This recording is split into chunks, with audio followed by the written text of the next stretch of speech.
Okay, this is a continuation of the medieval times. No dinner and tournament.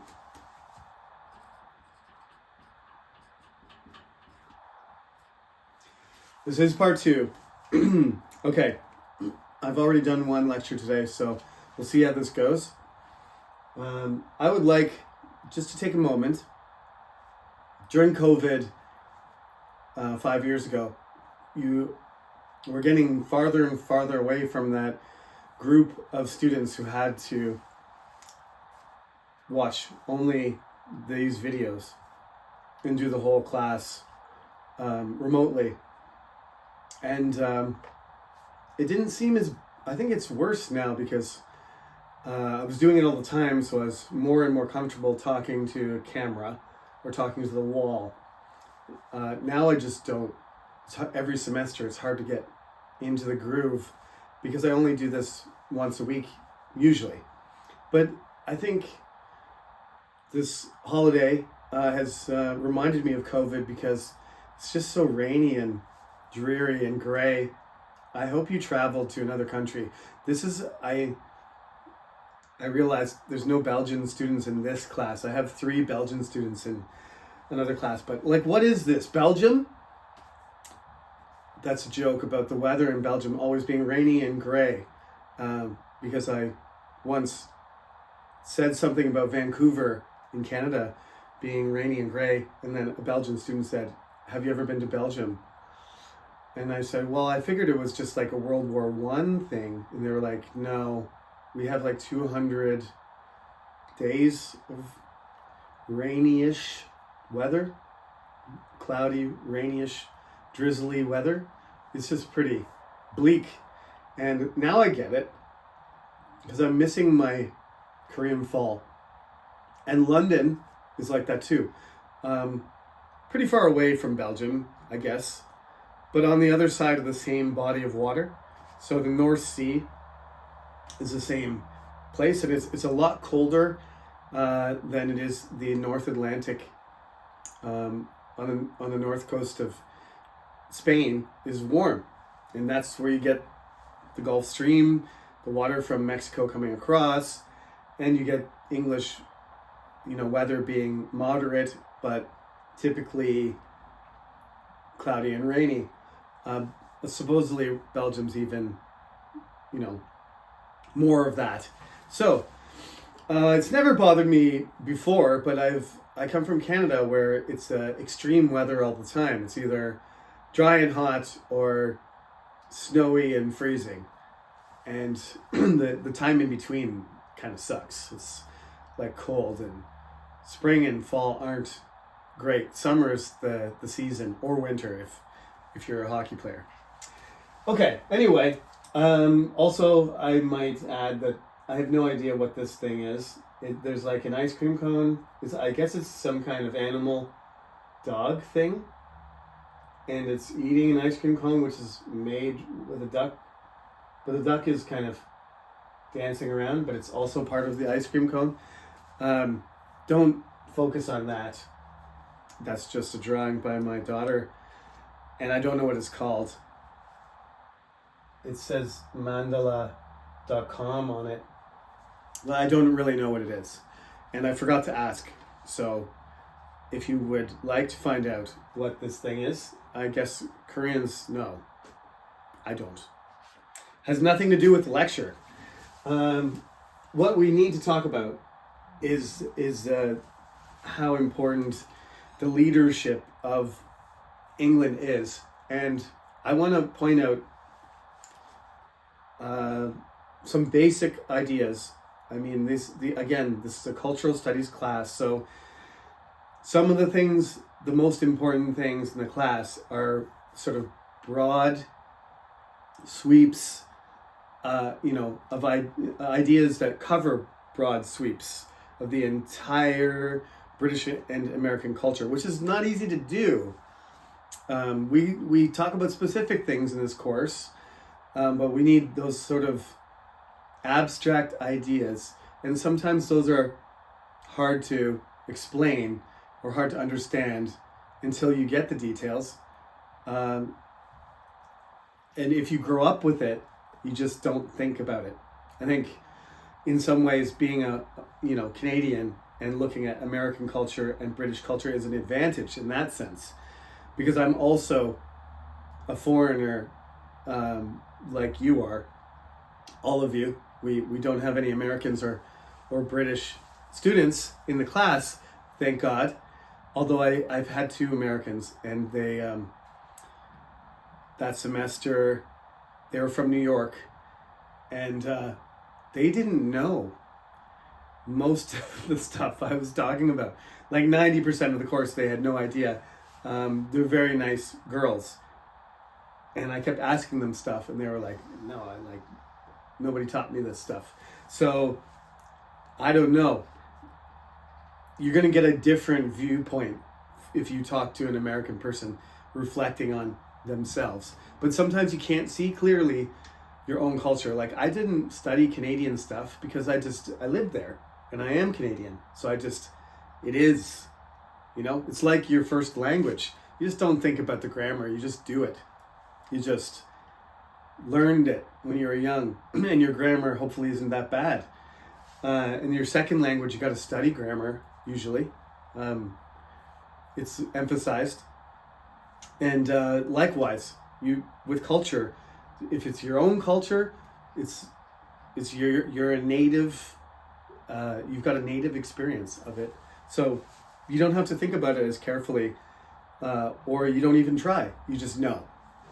So breaking down the royal family, I mean, Queen Elizabeth II died relatively recently. She's in her 90s, and I'm sorry, I don't know her dates, but she ruled for over 60 years. So basically, you have to go back to World War II sort of era, post-World War II Britain, when she became the queen, to have thought about the idea of the royal family continuing. And like Charles is like 75. He was crowned in his 70s. So he's not gonna, unless we live forever soon, it's possible. But it's assuming he just lives until he's in his 90s, like his mother and his grandmother did. The Queen Mother also lived to almost 100. Assuming he has the same lifespan, Charles will only rule for about 20 years. And then we're going to have it's going to kind of skip a generation. So this is the kind of thing that happens regularly, because in the medieval period, the second thing is, as I told you before, it's just death and taxes. Actually, I didn't mention the taxes yet. I certainly mentioned the death, though. It's just everything is dangerous, having babies, like making life, giving birth is dangerous. So sometimes you lose the babies, sometimes you lose the child. If you make it, to 20, you have a good chance of living until you're 50. It's just the chance of dying. This is why we in Korea actually celebrate 100 days of a baby's, life, and the 1 year birthday, right? The Dole ceremony in Korea is very important, and 60, right? When you get to 60, it's like somehow you've lived to 60. And you deserve a big party because you made it to 60. Nowadays, 60 is like young to die, right? The expectation, the life expectancy in Korea is about 80. Over 80 for women and close to 80 for men. So, this is totally not a 21st century thing. It's like the prospect of dying before you're 2 years old, it sort of exponentially increases. Your chances of surviving into, your middle age increase exponentially, like over the years. So if you make it to 100 days, there's a huge increase in your chances to make it to a year. And you make it to a year, and there's a huge increase in your chance to make it to 2 years. And if you pass that threshold and you're still alive, you're probably going to make it to 5. And you're probably going to, it gets closer and closer to, 90% chance of you surviving once you get to a certain age. But those early years are they're very risky. Very risky. So anything that makes your life more riskier, makes your life riskier, makes it more dangerous for you to survive, is not very helpful. So the diseases are the main thing. When you have a war, the pressure is huge because some people die fighting, but when you have a war, the causes of death are often higher from disease and, starvation and the consequences of war, not like actually getting killed, by Excalibur, by Richard, by a sword, but by the circumstances of doing that. And that's what taxes are. To tax something is to put pressure on it. It's another meaning. One of it is money, but on the other hand, like just the literal meaning of taxes are to tax somebody, right? A taxing situation is one where it's difficult. It requires sacrifice and suffering in order to overcome it. So this pressure is always in a situation where there's a war. Just the pressure of these two things increases dramatically. John and Stephen, we'll just knock him off right away. Stephen is the nephew of Henry I, and he ends up being sort of an unstable ruler, not a warrior king, and not a really capable administrator like Alfred or Henry I or Henry II. So Henry II ends up being the grandson of Henry I. And we'll just skip over, because there's so many Henrys. We're just going to talk about Henry II, Henry VIII, and Henry V. And go and watch your Shakespeare, I guess, and you see how important all these people are, but it's impossible for you to learn it. And I don't want anybody to be stressed out about memorizing Henrys. So likewise, the Edwards, there's 9 Edwards. So we're just going to talk about them as a group and not tax anybody, not make anybody frustrated. It's like, why is this professor just talking about Henrys and Edwards? Well, they're all named.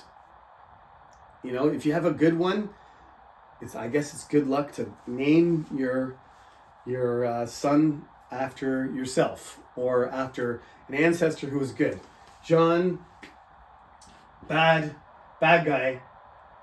Stephen, ineffective. Not as much as a bad guy, I would say.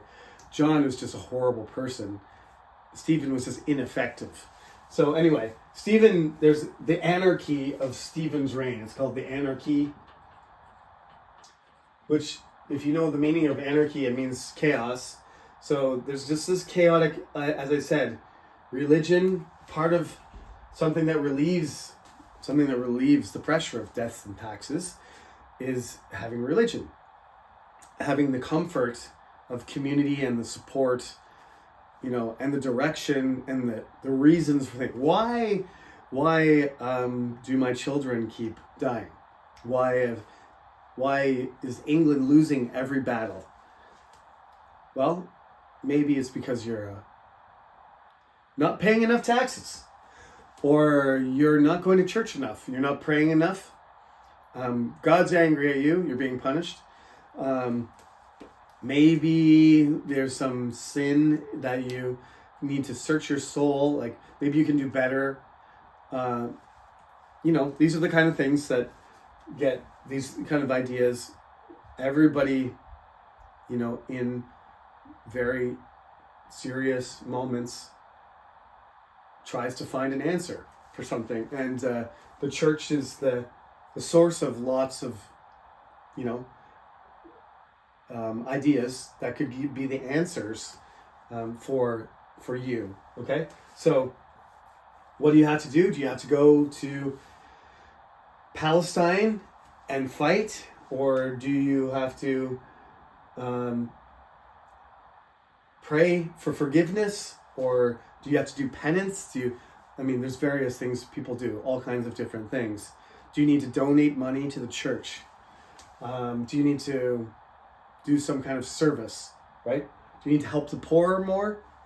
Or do you need help?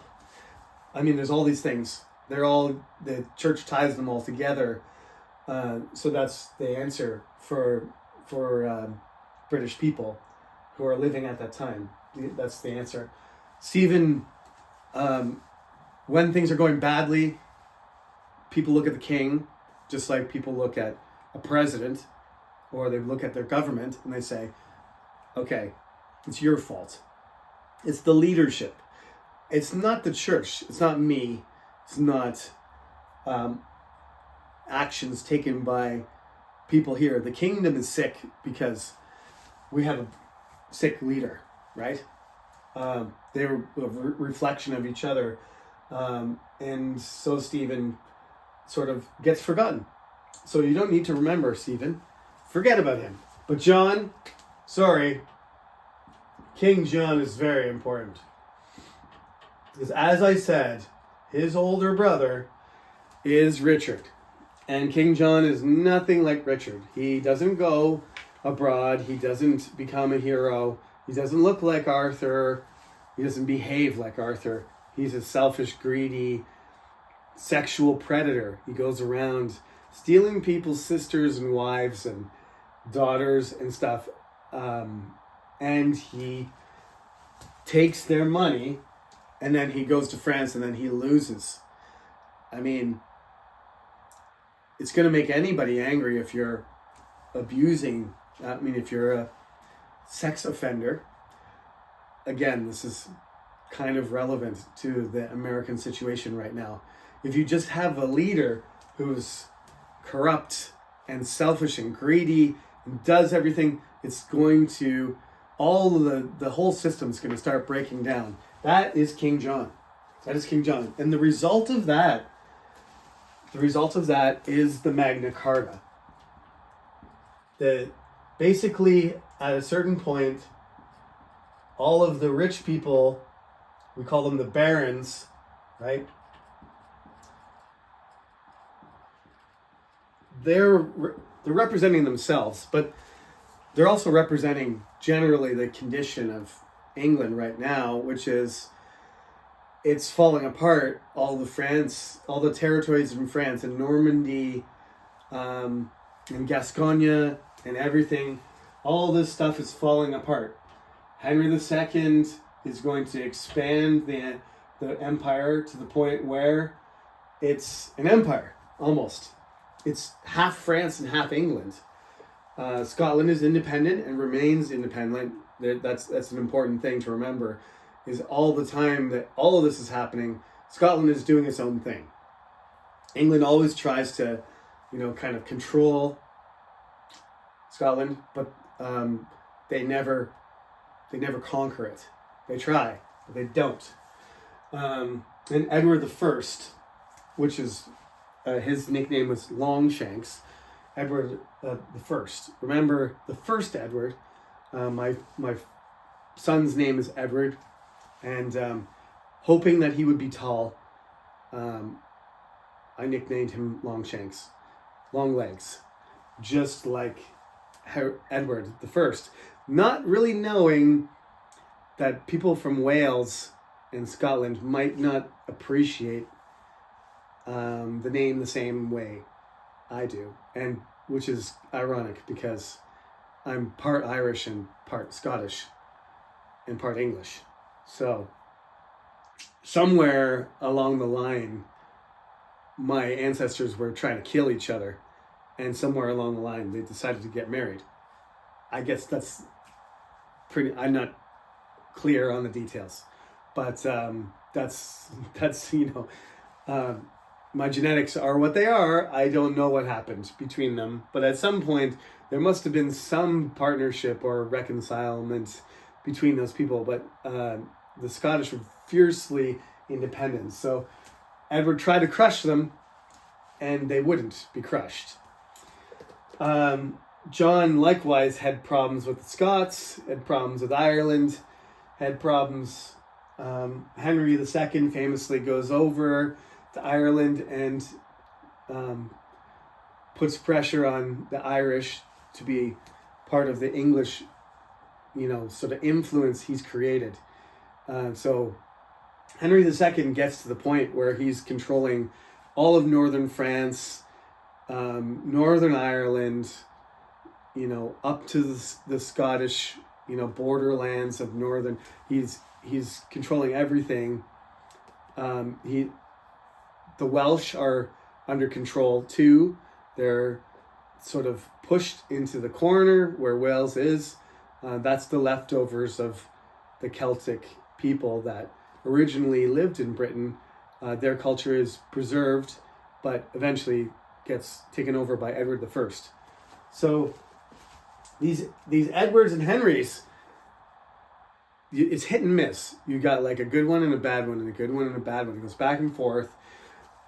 But essentially, they're conquerors. Edward I, Edward III, Henry I, Henry II, Henry V.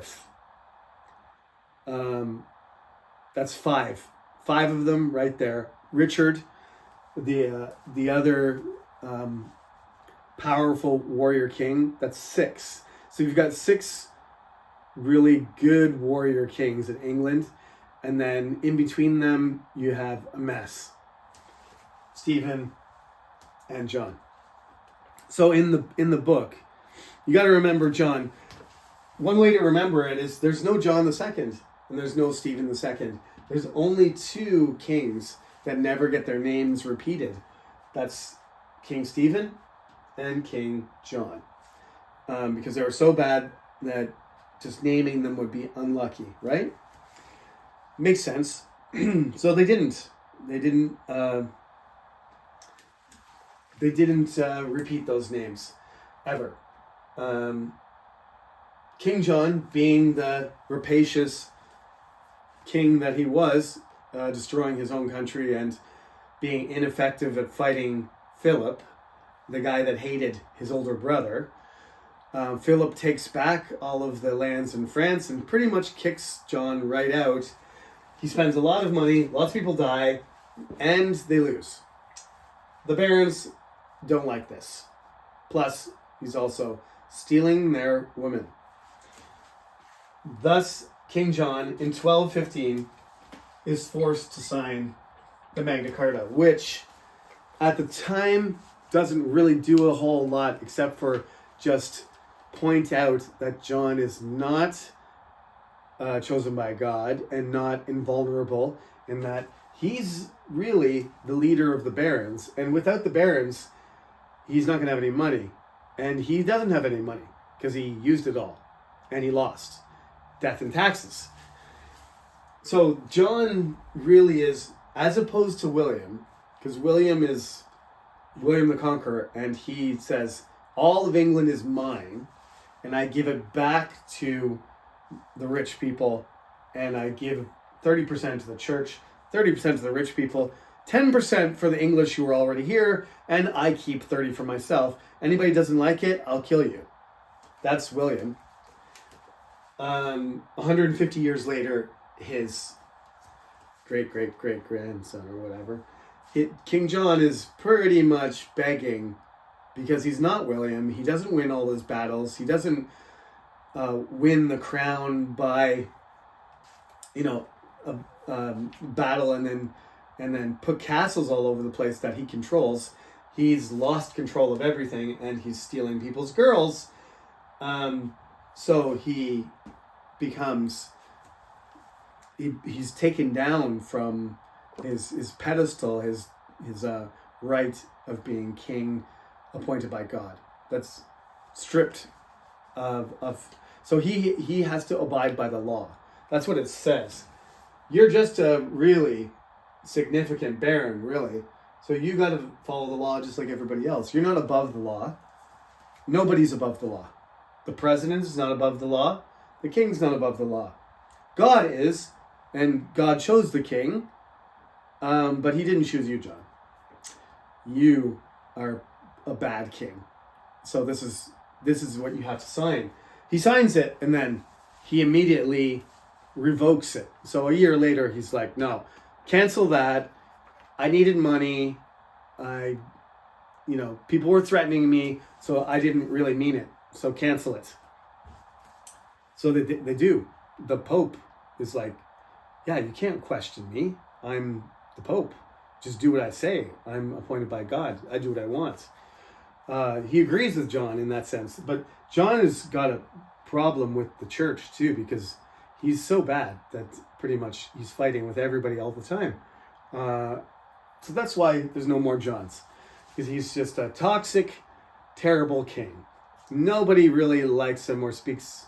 There's not a whole lot of good things. I can't think of anything good really to say about him, except that, he had children, and when he died, his son became the king, which provided some stability.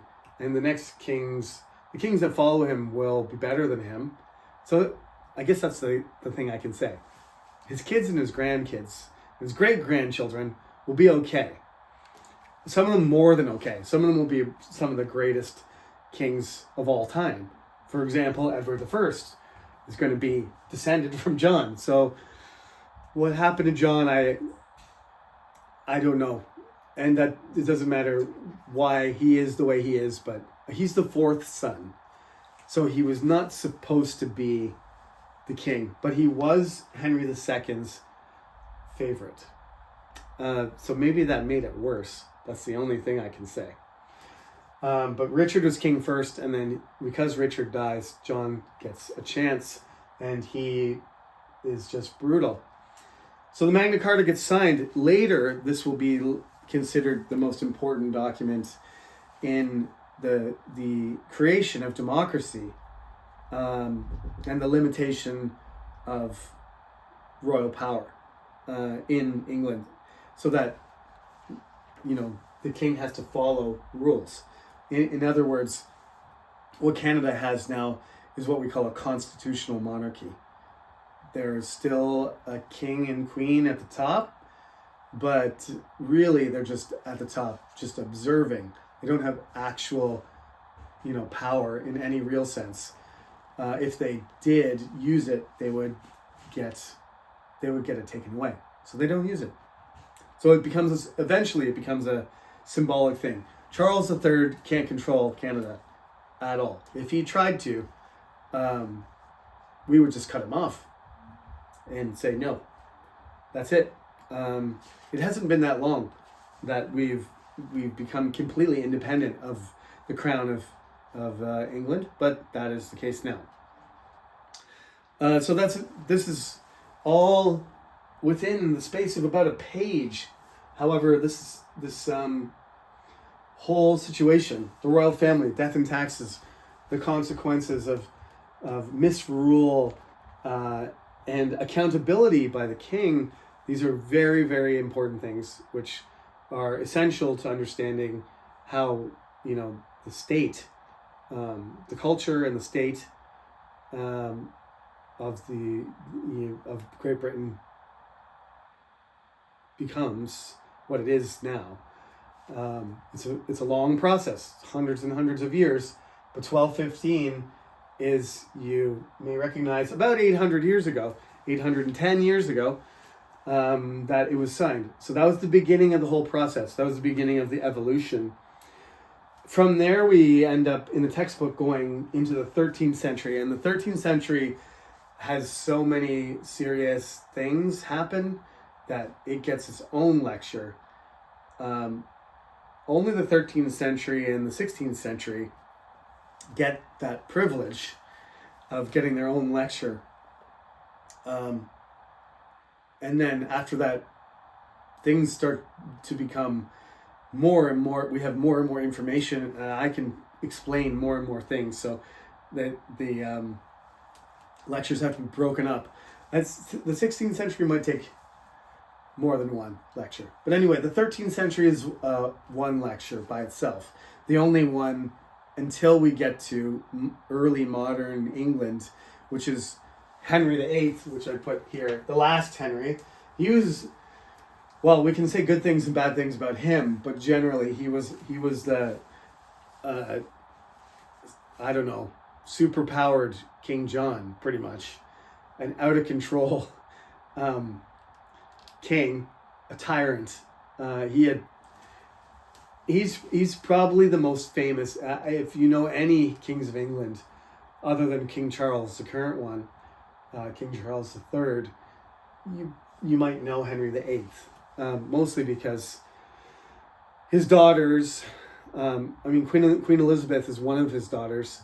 Queen Mary is nicknamed Bloody Mary, but we'll get there. He has an Edward as well. He has a son named Edward, but he dies when he's young. But Henry VIII was, he was a beast. He was a monster. In a different way than King John, I guess, because he was more dominant, I would have to say. And people just got out of his way. He was more like a King John plus William the Conqueror kind of guy. He didn't take over France, but he was very powerful, and people didn't last long if they disagreed with him. Let's put it that way. The next section in the book is page 75, and then we go through the 13th century. We go through the 14th century, through the 13th century to the 14th century. The 14th century is the one. I think I kept saying 13th. What I mean is the 1300s. Big mistake there. The 1300s, we'll just be careful about this. This actually means the 14th century. The 14th century, well, write that out. The 14th century gets its own lecture, which will be the next one. And I think the 14th century, I'm not saying nothing happened 200 years, for 200 years, but we're just going to go from the 14th to the 16th. Part of the reason is because I studied the 16th century a lot, the history and literature. Shakespeare is my guy, and I know more about that period with Henry VIII and Queen Elizabeth, and the English Civil War, and the Puritan Revolution, and all the things that happened at that time. King James, the printing of the Bible, the Reformation. The 16th century is packed with stuff. But leading up to the 14th century, leading up to that early modern period, this 14th century is critical because it's just pretty much one long, rolling disaster for England. And King John, he's way ahead of the 14th century. He's literally, the Magna Carta's anticipating the trouble that's going to happen. So what happens is King John cancels the Magna Carta, but because all the kings after him, to a greater or lesser extent, they need money, and they have to be conscious of the fact that people are sensitive to the pressure of surviving and paying enough. The kings of England are poor. That makes all the difference. Queen Elizabeth was poor. It's a very big misconception that all kings are rich. The kings and queens of England were poor. That's part of the reason that all of this happens, is that in France and other countries, Spain, the tax system is oppressive and the pressure is almost unbearable, but they don't care, and they don't have to care. But because of this precedent, and because every time there's a new king, whether he's young or not a good warrior or whatever the case may be, he has to recognize, they have to reissue it. They have to say, okay, actually, the Magna Carta's right. Even though John canceled it, I reissue it. And pretty much every king or queen has to recognize the fact that they are not above the law, that they are not just chosen by God, and they can do whatever they want. And that makes a huge difference in the development of this, power sharing agreement, as I put it in my book. The power sharing of the people, which starts here, although it doesn't kick in for hundreds of years, but it will. And what we call precedent, right? It sets a precedent. And that is normally, right now, America is doing a revolution, probably, I guess. I'm not sure. But it seems like they're sort of doing things that are not established. Precedent means it's happened before, so we do it again the same way. But they're breaking precedent. This is part of the revolution. But British culture generally doesn't break precedent, right?